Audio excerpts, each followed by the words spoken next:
Bonjour et bienvenue dans votre magazine des nouvelles technologies Newstech Hebdo. Cette semaine, Facebook a passé la barre du milliard d'abonnés et a lancé le statut payant. Le titre HP a connu une chute historique en bourse et les rumeurs autour d'un mini iPad ont vu le jour.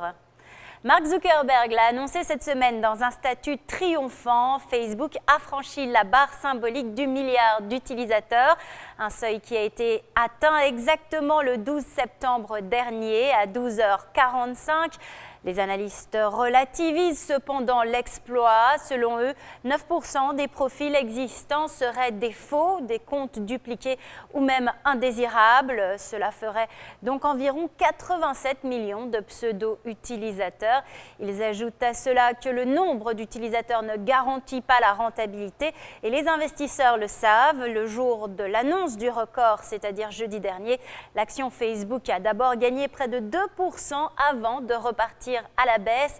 Le titre a finalement clôturé en petite hausse de 0,5%. Et pour tenter de créer du chiffre, Facebook a lancé cette semaine un nouveau service de statut payant. Selon le site spécialisé TechCrunch, les membres qui voudront mettre en avant leur statut ou informations jugées incontournables auront la possibilité de les faire sponsoriser pour 7 $. Cette offre s'adresse aux particuliers et est limitée aux utilisateurs qui comptent moins de 5000 amis. Les entreprises, de leur côté, peuvent déjà promouvoir leurs publications depuis le mois de mai sous forme de publicité. Facebook cherche donc à monétiser son audience par tous les moyens et à prouver aux investisseurs qu'il est capable de dégager des revenus. Je vous rappelle que la semaine dernière, une application de vente et livraison de cadeaux via le réseau social a déjà été lancée. En bref, le titre Hewlett-Packard a connu cette semaine la chute la plus importante de son histoire en bourse.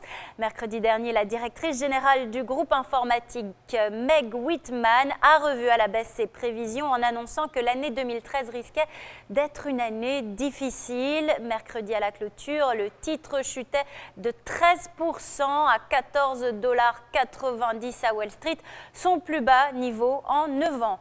Et toujours en bref, selon le Wall Street Journal, Apple aurait débuté la production d'un mini iPad de 7,85 pouces, soit moins de 20 cm. Selon le quotidien financier américain, une présentation devrait être programmée en fin de mois d'octobre. En attendant, comme à l'accoutumée, Apple ne lâchera rien sur le sujet.